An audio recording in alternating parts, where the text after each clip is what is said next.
ভাৰত বাংলাদেশ সীমান্তৰ ডিমাকুৰিত প্ৰথম খণ্ডত সংঘটিত হোৱা ঘৰুৱা কাজিয়াক লৈ যি সাম্প্ৰদায়িক উত্তেজনা বিয়পি ধৰিছিল সেয়া সামকটাৰ পথত। আক্ৰাছু গুৰিয়া মৰিয়া দেখি জাতীয় পৰিষদৰ নেতৃত্বত জাতি জনগোষ্ঠীৰ মাজত সাতাম পুৰুষীয়া সম্প্ৰীতিৰ অটুট ৰাখিবলৈ বিশেষ ব্যৱস্থা গ্ৰহণ কৰিব।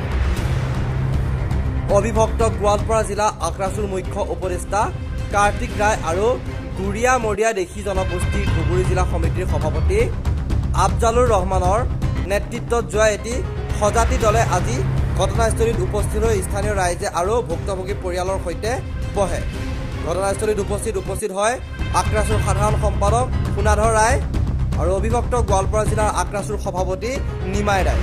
দুয়ো ছাত্ৰ নেতাই পৰিস্থিতিৰ বুজ লোৱাৰ লগতে দোষীক দৃষ্টান্তমূলক শাস্তি প্ৰদান কৰিবলৈ ধুবুৰী জিলা আৰক্ষী অধীক্ষকক অনুৰোধ জনায়। উল্লেখ আছে কালি গোলকগঞ্জৰ ভাৰত বাংলাদেশ সীমান্তৰ ডিমাকুৰি প্ৰথম খণ্ডত গংগাধৰ নৈৰ পাৰত পায়খানা কৰাক লৈ সৃষ্টি হৈছিল অপ্ৰীতিকৰ পৰিস্থিতি। ভুক্তভোগী পৰিয়ালে গোলকগঞ্জ থানাত এজাহাৰ দাখিল কৰিছিল।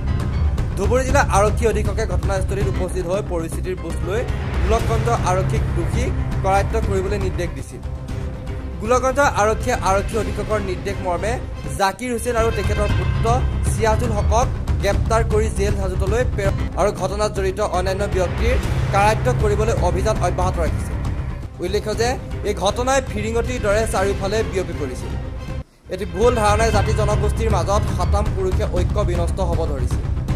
আজি উপস্থিত সকলোৰে সন্মুখত গুৰিয়া মাৰিয়া দেখি জনগোষ্ঠীৰ ধুবুৰী জিলা সমিতিৰ সভাপতি আফজালুৰ ৰহমানে ধুবুৰী জিলাৰ আৰক্ষী অধীক্ষকক ফোন কৰি ঘটনাৰ জড়িত ব্যক্তিসকলক আটক কৰি উপযুক্ত শাস্তি প্ৰদান কৰিবলৈ অনুৰোধ জনায়। মাজত এটা হৈছে ধৰক আমাৰ দেশী জনগোষ্ঠীৰ মানুহ আৰু এক পক্ষ হৈছে আমাৰ ৰাজবংশী জনগোষ্ঠীৰ মানুহ।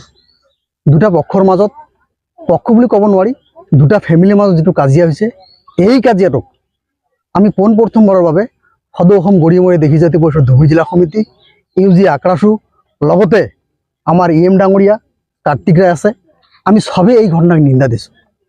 আমি শুনা পাইছোঁ যে যোৱাকালি পুলিচ প্ৰশাসনে দুজন ব্যক্তিক কাৰায়ত্ব কৰিছে।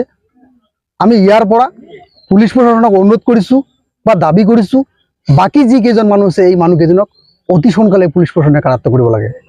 লগতে আমি এই অঞ্চলত আমি মোৰ দেশী কমিউনিটিক আৰু লগতে মই ৰাজবংশী কমিউনিটিক তেখেতসকল আমাৰ ভাই দুটা পক্ষকে মই অনুৰোধ কৰিছোঁ আমি আগৰ দৰে যেনেকৈ মিলা প্ৰীতিৰে আছিলোঁ এই অঞ্চলত যাতে আমি সবেই ঠিক আগৰ দৰে মিলা প্ৰীতিৰে থাকিব পাৰোঁ। যে ইয়াৰ দুটা ফেমিলিৰ মাজত এটা মাৰপিট, দুটা ফেমিলিৰ মাজত লগতে এটা ফেমিলিৰ কি হাল্লা হোৱাৰ পিছত তেওঁ নিজৰ ভাগি গোষ্ঠী লৈ আহি এই ফেমিলিৰ ওপৰত এটেক কৰে।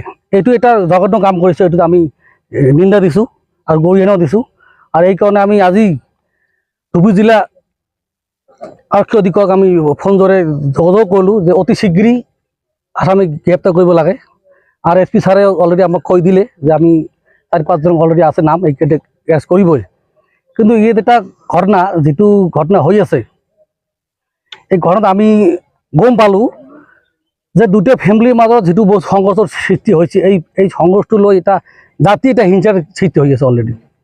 কাৰণ কিছুমান উচতনি বক্তব্যৰ কাৰণে এটা আমাৰ হিন্দু আৰু মুছলমানৰ মাজত এটা সংঘৰ্ষৰ সৃষ্টি হৈছে আৰু এইটো আমি কেতিয়াও নিবিচাৰোঁ। দুটা ফেমিলিৰ কাৰণে এটা জাতিৰ সংঘৰ্ষ এইটো আমি কেতিয়াও নিবিচাৰোঁ। অলৰেডি আমি SP ছাৰক কৈ দিলোঁ যে অতি সোনকালে যিবিলাক অন্যায় কৰিছে তাৰ শাস্তি হ'ব লাগে আৰু এৰেষ্ট কৰিব লাগে। অলৰেডি দুজনক এৰেষ্ট কৰিছে। ধুবুৰীৰ পৰা তাপস চৰকাৰৰ ৰিপৰ্ট, চুহানা লাইভ।